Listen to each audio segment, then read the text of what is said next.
చెప్తారా ఏ విధంగా చేశారా మాట్లాడు సరే పెద్దలకి తప్పు క్షమించండి ఏదైనా తప్పుంటే క్షమించండి కానీ నేను మాట్లాడే వరకు వదిలే బ్యానర్ లో ఏముంది గత ప్రభుత్వం విస్మరించి అన్నారు ఇది రాజకీయం నేను మాట్లాడతా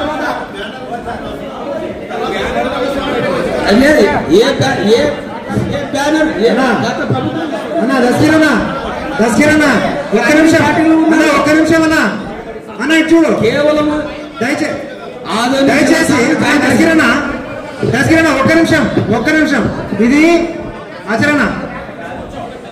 ఇప్పుడు చంద్రకాంత్ రెడ్డి గారిని మాట్లాడవలసిందిగా కోరుచున్నాం.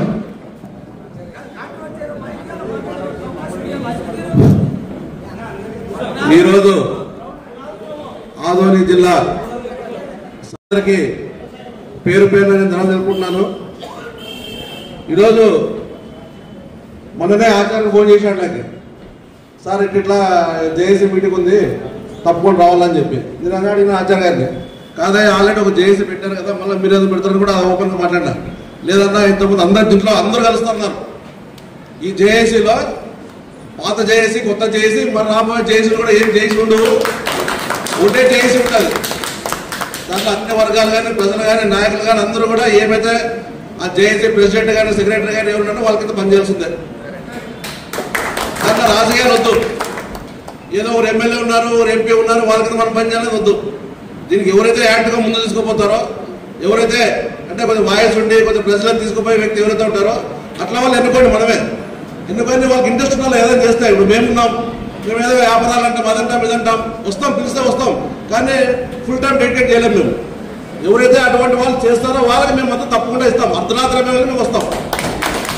దాన్ని దృష్టిలో పెట్టుకొని జేఏసీ కమిటీని ఒకసారి ఫామ్ చేయండి. అంతేగాని మనం ఏదో ఇప్పుడు ఒక పీక్ వచ్చింది, ఇది ఏదో గతంలో చేసినారు కానీ ఇప్పుడే జేఏసీ కానీ ఎవరైనా కానీ అందరూ కానీ ఒక ఆదోని జిల్లా కావాలని చెప్పి స్టేట్ వైడ్ ఒక లెవెల్కి వెళ్ళిపోయింది. మననే చూసినాం మన వాయిస్ బిటి నాయుడు గారు తర్వాత మన ఎమ్మెల్సీ వాళ్ళు పోయి చంద్రబాబు గారు పండించడానికి కూడా మన మీడియా వైపు చూసినాం మనం కూడా. సో ఇట్స్ శుభపరిణామం మనకి. దాన్ని ఆలోచన చేయాలి. అంతేగాని మనము వాళ్ళు చేస్తారు వీళ్ళు చేస్తారని వద్దు, మనకు వద్దు. నా సొల్యూషన్ ఏమంటే ఏవైతే 5 నియోజకవర్గాలు అంటే ఎమ్మెల్యేలు సమన్వయకర్తలు వాళ్ళు ఏవైతే ఉన్నారో దాదాపుగా 15 మంది ఉంటారు.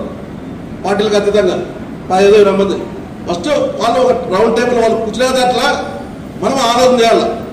శ్రీకాంత్ రెడ్డి ఏం చెప్పినాడు, జయనాగేశ్వర రెడ్డి గారు కొద్దిగా కాంట్రవర్సీలో మాట్లాడినాడు. ఏం చేయడం మనంతా పోవాలని చెప్పాడు. తప్పకుండా పోవాలా, పోయి చూడబ్బా ఏం దూరం అంటే మన పొటెన్షియల్ ఏముంది, ఎందుకు పొటెన్షియల్ ఏముంది కొంచెం వివరించాలి. అంతే, దీంట్లో ఏం లేదు దాంట్లో. కాబట్టి దీన్ని దృష్టిలో పెట్టుకొని ఎవరైతే మెయిన్ హెడ్స్ ఫస్ట్ వాళ్ళు కూర్చోబెడదాం. వాళ్ళు ఒక వేదిక తీసుకొని చేస్తే ఫస్ట్ అది చేస్తే తప్పకుండా మనం సాధించుకుంటాం. అంతేగాని మనం ఏదైనా ఇప్పుడు ఆదోని వాళ్ళు వచ్చి కూర్చొని మాట్లాడి మాకు జిల్లా కావాలంటే అది సాధ్యమైన పరిస్థితి కాదు. ఇంకా మనం ఇట్లా చేసుకుంటూ పోతే ఇట్లే ఉంటుంది. ఇప్పుడు క్యాబినెట్ అన్నాడు సారు, క్యాబినెట్ ఉండేది 11వ తేదీ ఉండేది, 3 రోజులు 4 రోజులు ఉంది. మరి దాన్ని ఎట్లా అనేది మనం పోవాలా వద్దా అనేది ఫస్ట్ డెసిషన్ తీసుకోండి. ఫస్ట్ దీన్ని ఫస్ట్ అది తీసుకోండి ఫస్ట్, తర్వాత మళ్ళీ వేరే కార్యక్రమాలు. కాబట్టి దీన్ని దృష్టిలో పెట్టుకొని మన 11వ తేదీ క్యాబినెట్ ఉంది కాబట్టి దాన్ని ఎలా మొబిలైజ్ చేయాలా, మళ్ళీ దానికి ఎవరైతే ఉన్నారో ఎన్సీ సమాజంలో ఎవరైతే ఉన్నారో 5 నియోజకవర్గాల్లో వాళ్ళందరూ వచ్చినట్లు వాళ్ళు మొబిలైజ్ చేద్దాం ఫస్ట్. ఇప్పుడు కూటమి ఉంది, మేము కూటమిలో ఒప్పుకుంటే మనకు వచ్చేది.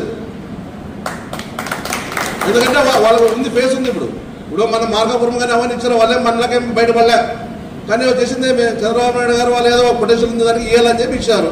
సో మనం కూడా మన రాజకీయ నాయకులు ఎవరైతే ఉన్నారో ఫస్ట్ ఆ స్టెప్ అటు పోవాలి. ఫస్ట్ కింద నుండి మనం పోతున్నాం, కింద మనం బాగా చేస్తున్నాం కానీ ఆ స్టెప్ అనేది పైకి పోవాలని చెప్పి మా యొక్క ఇది. కాబట్టి దీన్ని దృష్టిలో పెట్టుకొని మళ్ళీ 11వ తేదీ ఫస్ట్ కార్యక్రమం ఏమిటి దాని మీద ఫస్ట్ ఫోకస్ చేయండి. తర్వాత నెక్స్ట్ దిన్నం కూర్చుంటున్నారో పాపం అందరూ వస్తున్నారు, అందరూ కూర్చుంటున్నాం, అందరూ వేస్తున్నారు. కానీ 11వ తేదీ సార్ చెప్పినట్ల అది ఏదైతే క్యాబినెట్ ఉందో దానికి మొబిలైజ్ ఎట్లా చేయాలని అది ఆలోచన చేసి మరి ముందు పోతే బాగుందని చెప్పి నా సూచన. అంతే. ఇక్కడ వచ్చినటువంటి టీము జనవరి 2వ తారీఖు 2022వ తారీఖు ఇదే విధంగా రౌండ్ టేబుల్ సమావేశాన్ని కండక్ట్ చేసిన తర్వాతనే అందరి సహకారంతోనే ఆ రోజు ఆదోని జిల్లా సాధన సమితి ఆధ్వర్యంలో 46 రోజుల పాటు రిలే నిరాహార దీక్ష జరిగింది. అలా ఏం లేదన్నా, ఒకటే మేము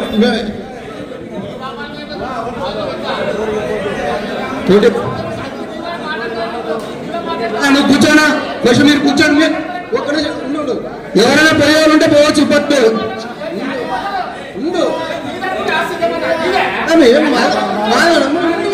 మరి పోతాం పోతాం పోతాం పోతామంటే పోండి.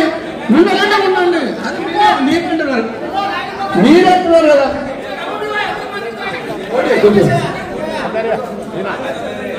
మేము ఆల్రెడీ సమన్వయంతోనే మాట్లాడుతున్నాము.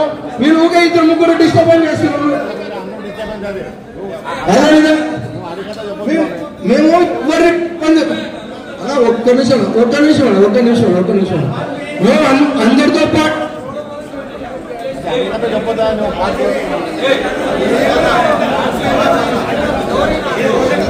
ఇప్పుడు ఎవరికి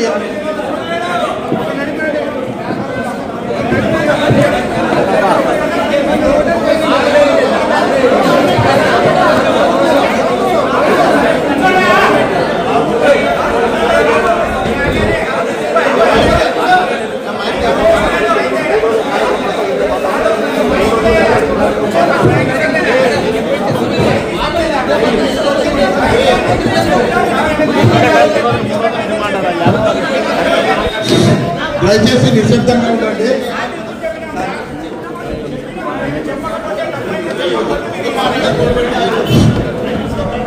బాబు దయచేసి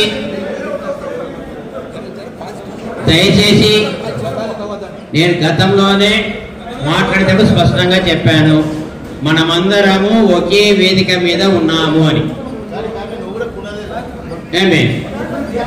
ఆల్రెడీ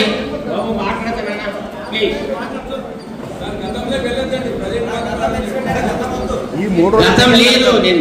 నేనేమంటున్నాను, అన్ని జీరో అయి ఇప్పుడు ఐక్య వేదిక.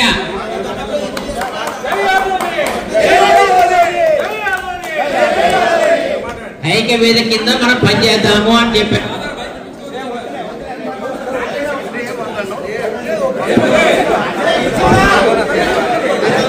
ఇప్పుడు సార్ చెప్పిందాన్ని అందరం ఏకీభవితాము. సార్ చెప్పిందాన్ని అందరూ ఏకీభవితాము.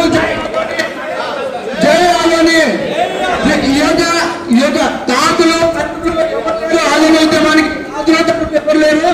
ఇప్పుడు ఏదైతే సమిష్టిగా నిర్ణయం చేస్తున్నామో అదే విధంగా ముందుకు పోదాము.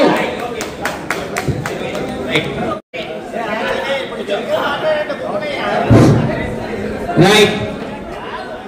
దయచేసి ఇది జిల్లా ఉద్యమము, మనందరము ఏకతాటి మీద పోవడానికి నిర్ణయించుకున్నప్పుడు ఎవరికంటే వాళ్ళు మైక్ తీసుకొని మాట్లాడితే నేనే ఇష్టం. ఇప్పుడు అర్థమైందా? ఇది ఒక కంట్రోల్లో ఉండాలి. ఇప్పుడు ఈ విధంగా వస్తున్నాం. మాట్లాడేదానికి కోపతాపాలొద్దు, ఆవేశాలొద్దు. మనందరము ఒక కుటుంబం అని చెప్తున్నాం. దయచేసి జిల్లా సాధన జాయింట్ ఉన్నాము. మరొకసారి గుర్తు చేసుకోండి. విడివిడిగా వద్దు, అందరం కట్టుకట్టుగా ముందుకు పోదాము. అట్లయితే మనం అనుకున్న కార్యక్రమం నెరవేరుతుంది. ఓకే, ఇప్పుడు లేదు. మన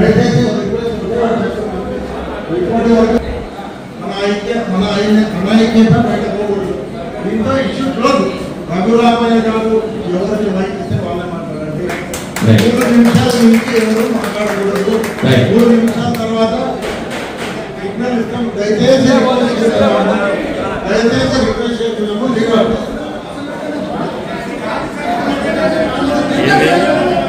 సరే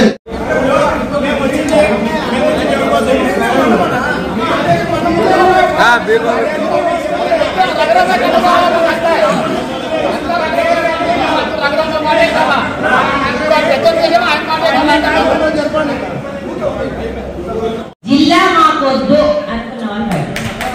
జిల్లా కావాలా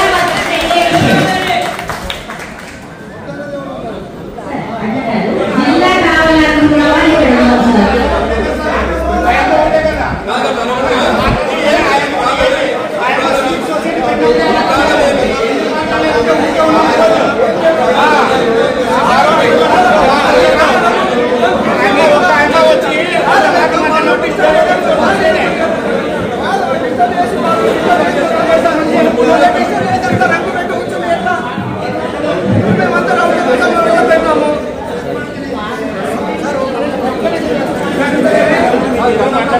మీరు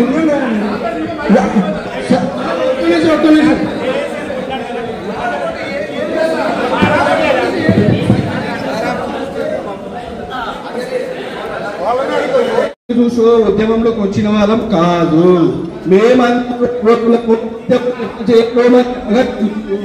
ప్లీజ్ అనవసరమైన వాగ్వాదాలు వద్దు. సాయిరాం గారు ప్లీజ్ అనవసరమైన వాగ్వాదాలు వద్దు. ఇప్పుడు పెద్దలు ఉన్నారు, పెద్దలు ఒకరి పేరు చెప్తారు, వారి అనుభవం మనకు అవసరం, మన ఆవేదన వాళ్ళకి తెలుసు. ప్లీజ్ ఆచరణ సాయిరామన్న దయచేసి చెప్తున్నా, ఒక్క నిమిషం ఆగి ఆలోచించండి.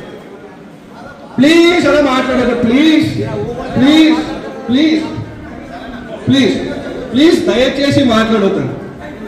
ఇది రౌండ్ టేబుల్ సమావేశం అనేది గుర్తుపెట్టుకోండి ప్లీజ్.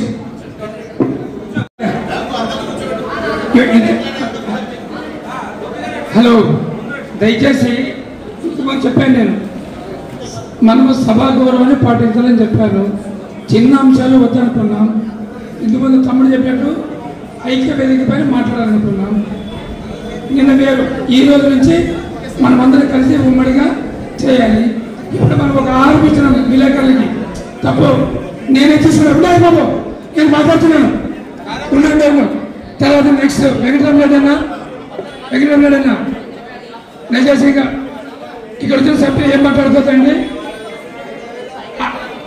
సాయి వెంకటరామరెడ్డి గారు.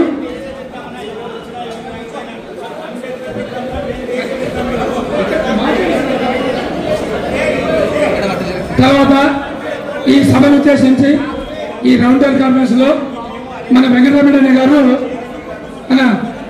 మాట్లాడు. ప్లీజ్ దయచేసి వినండి, వక్తలు మాట్లాడుతున్నారు, దయచేసి వినండి.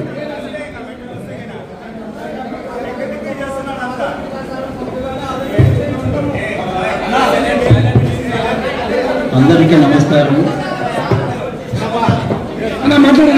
మాట్లాడు సార్. దయచేసి ఈ రౌండ్ టేబుల్ కాన్ఫరెన్స్ దిగ్విజయం చేయాలంటే అందరూ కలిసి ఒక మాట మీద ఒక బాట మీద ఉంటే బాగుంటుందని చెప్పి కొద్దిగా ఓపికతో